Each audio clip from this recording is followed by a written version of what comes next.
is Danny Flexen for Seconds Out. Delighted to be joined once again for DiBella's Digest by the man himself, Lou DiBella. Lou, how has your week been? My week's been okay. I'm getting closer to opening day in Richmond, Virginia. I'm leaving on I think Monday. Is my opening day Tuesday? I think Tuesday's opening day, May 4th. So I'm leaving Tuesday, staying in Richmond for a couple of games. Gonna be working out of the ballpark, even with my boxing business. So, and then a week later, I'll be going to Montgomery, Alabama. My first 2 trips since COVID started, so, got a little news this week that I might be able to resume some form of Broadway boxing in New York by midsummer and certainly by September at the latest. So, that's encouraging, even though things aren't quite back to normal. We're heading in that direction. Oh, it's great to hear. Now, this week, I wanted to talk to you about mental health and as it relates to boxing. We've seen Ryan Garcia most recently withdraw from a fight with Javier Fortuna with concerns about his own mental health. And then Austin Ammo Williams, not too long ago as well, same thing, was supposed to fight on the Canelo undercard and decided to take some time out from the sport to address his well-being. I just wanted to kind of get an idea from you why perhaps this is becoming a more prominent issue in boxing. Because it's becoming a more prominent issue in the world. It's becoming a more prominent issue in law firms and doctors' offices. It's becoming a more prominent issue among nurses and first responders. And forget about that, just among everybody. Anybody working in any capacity, the world, or not world, the world's been very different the last year and a half. And it's a frustrating time. And if you have you're wired a little bit differently and you have anxiety or depression or other forms of mental health problem, these are really difficult times to navigate. So what we're seeing in boxing is sort of microcosm of the world. And if someone in your family said to you, I'm messed up and I need help or I need to take time off, you'd embrace them. And that's our attitude that we have to take with our fighters. The Ryan Garcia thing, I think more people met it with skepticism because Ryan didn't show any outward signs publicly of having problems. But I don't think that means anything, and with respect to Ammo clearly, in a very public way was having, problems that appeared to be really, really struggling. So, I think both of them are deserving of empathy and of good wishes and our help. Nobody, it's very hard, man, particularly if you're a Brit, and I don't want to generalize, but Brits, Irish, Scottish, go over to that whole, UK and surrounding area. And a little, particularly among men, like emotional restraint and sucking it up and putting on a good face for your kids and your wife. That's more the way than saying I have a problem and I need help. All men, no matter where they are, white, black, Latin, yellow, green, whatever, all people, need to be able to say, I'm not well. I feel unwell, and that's the only way you're going to get better or be able to seek the help you need. Skepticism has no place in these kind of pronouncements when these kind of pronouncements sort of occur, because it's hard to say I'm mentally not together right now. That's a hard thing for someone to go public and admit, or to reach out for help in such a public way. And I don't believe anyone, even, no matter how skeptical I want to be, I don't believe people would take that onto themselves. There shouldn't be any stigma attached to needing mental health care and having mental health issues. Unfortunately, you and I know there is stigma, and we need to end the stigma. But in the meantime, pretty much assume if someone's going forward and making that kind of a statement about their own lives and their own mental health, that they definitely need help or believe they do. So I think that, and by the way, here's another one for you. Boxing is the most unforgiving of all sports. Now, that it doesn't seem to have played in with either of these guys. Ammo is a rising prospect, and Ryan certainly is one of the guys at the King of the Hill. But when you look at boxing, and guys can go from the summit to falling off that summit with one loss, and from having friends all over the place to people losing your number, in a few weeks, I mean, fighters all over the place have come forward and said that they've had issues with mental health. And by the way, they're getting hit in the head, and head injury, concussion affects emotions and mental health. So if there's any sport that we should be more understanding and empathetic about, it's within boxing or combat sports, but we're not. I mean, it's sort of like every place else where some people are and some people aren't, but mental health is really an area we need to give more attention to, bring more awareness to, and be more accepting of. We got to end the stigma so there's not so much hate evident when someone comes forward and says, I'm taking a break, I need help. Now, although it's hard to extract a positive from this situation, how valuable is it that someone like Ryan Garcia, who's hugely influential young star in boxing, is willing to come out and be open about the problems he's facing? Surely that's going to have a positive impact on other young people out there who look up to him. It's hugely powerful. And by the way, as a suicide survivor, having lost my brother, it was hugely powerful when Tyson Fury went forward and brought awareness to suicidal feelings and mental health care and suicide. I mean,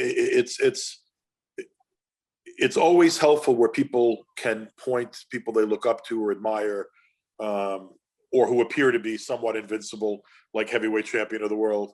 And when they say, hey, take time for mental health, there's no stigma associated with needing help. That stuff's very important. And, I couldn't stop my brother from heading along the path he did and taking his own life. Though I felt for a while before it happened that it was sort of a possibility.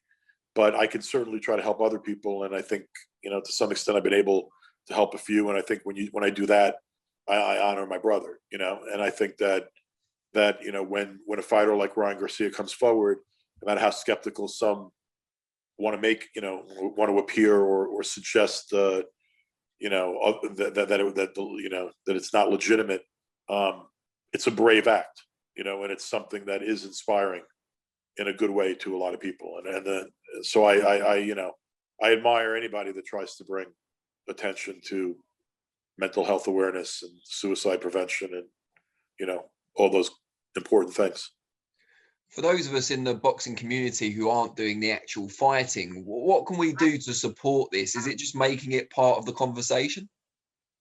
Yeah, but it's also be a decent human being. You know what I mean?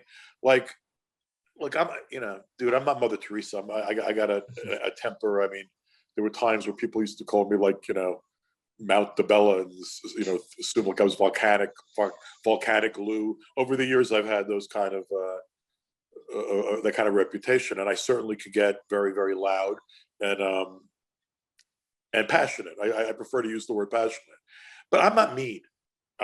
Never have been mean, particularly not to people who most need compassion and understanding. I think that most people, we got to be nicer to one another. You know what I mean? And ripping people apart, the hatred, boxing Twitter shouldn't be like a hate fest, but it's the most factionalized, obnoxious. There's so much hate and skepticism and tribalism, it's like, we got to be better people. But that's not just in boxing, it's everywhere. You know what I mean? So there's, there are lines, you don't hate somebody over boxing. You know what I mean? And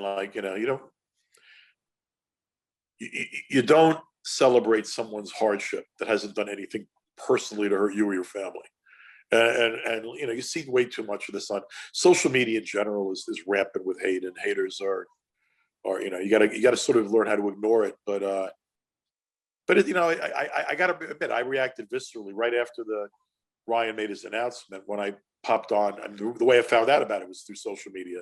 And I couldn't believe, at least the initial barrage of comments, how messed up so many of them were, and we got to do better than that. Well, I thought it was nice to see Fortuna, who's obviously lost out on the fight, at least for the time being, and the payday associated, had no issue with it at all. He was very supportive of Ryan Garcia. Look, he's been a victim of he's been a victim of hard luck. But someone's sick, they're sick. I mean, if someone gets COVID, you're not going to be angry at them, you know. And if someone says I'm having problems and I need to step away, you know, for my own goodwill, you know, my own well-being, then, you know, it's no different. It really isn't. Health is health, you know. And by the way, if your head's not together, in all likelihood, other things are going to start breaking down if your head's not together. And this comes from someone that's wired with depressive, anxiety, you know, anxious tendencies. You know, there's been mental health issues in my family. I've never been paralyzed by, you know, by depression or anxiety. I've never been unable to function, but I've certainly gone through miserable times. And I've never been one to shy away from saying I've had issues with depression and anxiety. I mean, I've gone to therapy when I've needed it. After my brother killed himself, I certainly needed it. You know, it's, you know, in a lot of ways, because of some of the stuff I've gone through personally that hasn't been the easiest stuff, I think I'm a better person because I have a greater understanding from other people, even when they appear to be acting in a really fucked up, destructive way, that there might be something else going on there, or, you know what I mean? Because like it's made you more empathetic. It's made me more empathetic, but it's made me also more conscious that everyone's going through their own shit. And even now, when I'm dealing with some of my fighters who are being less, in my mind, less than beneficial to their own careers, or, you know, when I'm having issues, there's certain of my fighters right now that I'm having issues with, but that I also recognize have been particularly affected by what's gone on in the last 18 months. Like, we're all people, you know, we're all human beings. So, you know, you got to try to sit there and put yourself in the other person's shoes at least a little bit. It's, and in fact, not only is it like the right thing to do, but from a business standpoint, in business, it's probably the best thing to do for business also. You know, be cognizant of where people are at and what they're going through. What can we do in boxing preemptively to help with mental health generally? Make sure that we're not sending guys that have been knocked out 14 times into the ring to get hit in the head more. Start with that, because we're not even touching the surface. You know, we're talking about an up and coming young fighter and a superstar fighter who came out with these statements. But how about all the journeyman fighters that struggle to live above the poverty line, that are getting hit in the head regularly, and then, you know, their career is over and they have nothing. You know, and there's mental health issues all over boxing on all levels. So, I mean, protecting guys from unnecessary head injury. A fighter that's been knocked out 10 out of his last 12 fights should be licensed nowhere in the world. You know, because if you don't think that, you know, concussion and a CTE and concussive, you know, symptoms, mental health breakdown accompanies, you know, those disorders, you know, you know, powerfully. There's a new book, I just got it in the mail today. I think Tris Dixon wrote it. Yeah. Right. Damage, I think it's called. On CT. You know, I talked to him when he was writing it, and I haven't. I just got it in the mail today, so I haven't read it yet. I haven't opened it up, but certainly timely and important. You know. Yeah, very much so. You know, people always, you know, the particularly in older fighters or fighters that have absorbed some punishment. You know, I've seen, you know, mental health issues and anxiety and depression among fighters I've worked with, and on some occasions it's caused me to, you know, to not work with them any longer or release them because I didn't think they should be taking any more blows. But you know, we have major issues with mental health. You know, mental health in boxing. Some of it resulting from the fact that we have a sport where people hit themselves, you know, each other in the head for a living. Do you think there's a responsibility on managers and promoters generally to be more involved in their fighters' personal troubles and mental health rather than just the business aspect of their careers? Yeah. I mean, look, legally, a manager is supposed to be a fiduciary of the fighters, right? So, I mean, just in terms of legalities, the manager is supposed to be looking out for the well-being of the fighter. Sure. But a promoter who's not, even though he doesn't have the legal obligations, probably a piece of shit too. So, I think you have an obligation, but you're not gonna be able to make perfect decisions all the time. I mean, it's hard to, I've walked away from fighters' careers where the fighter has gone on to make a lot of money and continue, even though I may have believed that they should not have, continued their journey in boxing. You're not always going to be right. Jermaine Taylor, I walked away from his career, and it probably caused him to go into a hiatus after he was knocked out in Germany. But I didn't have his medical records, and I'm not privy to them. I mean, I know what I saw, and it greatly concerned me. And I wanted to stop him from going back in the tournament against one of the top guys in the tournament. So I basically pulled out of promoting him.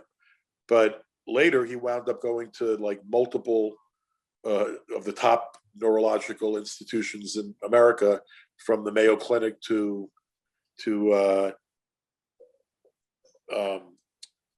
Cleveland Clinic, and had multiple commissions have hearings with him, and they elected to relicense him. And at that point, Heyman and I were still on working good terms, and I think Alan and I agreed that we wanted to be careful with him, even though he was, licensed to fight. He wound up winning a title from Sam Solomon. He didn't really take much damage at all in his comeback. But you saw that his life sort of crashed. Unraveled. I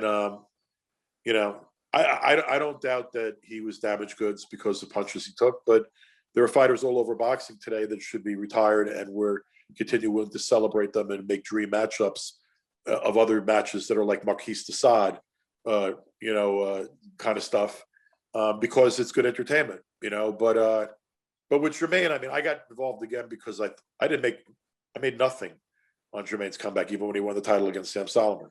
But I came back because I thought he was better off with me still being with him than with somebody else that wasn't going to give a shit and just try to milk him for the biggest money fights. I mean, he didn't on his comeback fight Peter Quillen or Danny Jacobs or Golovkin on top of their game. He came back and he fought, a different level of guy. But you can't make all perfect decisions. There are people that still troll me on the internet now because I got involved with Jermaine again. But meanwhile, I can name 20 fighters to you when we get off this call that shouldn't be fighting right now, that are, star level. And I've made this comment many, many times, but it's true all over the world. There are people that are tested to see if they could fight that fail, and fail neurologicals, fail eye tests, where they're in danger of going blind, where they've already been damaged cognitively. And there's no worldwide database to check up on this stuff. And by the way, common sense too. Like, I'm not saying I've never put any fighter that I've worked with in the ring with people that have been knocked out too many times. That happens everywhere. But I am cognizant of it. And frankly, my matchmakers and my staff know that if something's really egregious and I find out about it, they're going to hear about it, But there are fighters licensed all over the world. There are fights happening every day in Mexico with opponents that were knocked out 7 of 8 fights or 9 of 12 fights. If you're concussed 9 times in any sport, you shouldn't be playing it anymore. And you don't play boxing, not when the stakes are as high as they are, So, like, I'm not Mother Teresa. I've done things that I might do differently, but I do try to be. It goes into sort of the same category, My brother's suicides also, it emanated from the after effects of a skiing accident, where he had a severe head injury and was in a coma for like a month, and it affected him emotionally. So I understand also the connection between brain injury and mental health, Well, let's hope we can all be a bit more understanding going forward. As Garcia has taken this brave step, we hope it has an impact, a positive impact beyond just his own health. But we wish him all the best, needless to say, and Amo Williams as well, and anyone else who's suffering. Obviously, I guess you would, as I would, encourage them to come forward and be honest with their peers, at least, or people close to them that they trust. Well, the key part of coming forward is you realize how much help is really there. and how many people do really care. And people need to be reminded of that. And that's why think twice before you're mean or rotten to someone on social media that hasn't done it to you. No matter what you disagree with them on, no matter whose fan you are, no matter what faction they fall into, no matter how they identify themselves, or, just be more careful.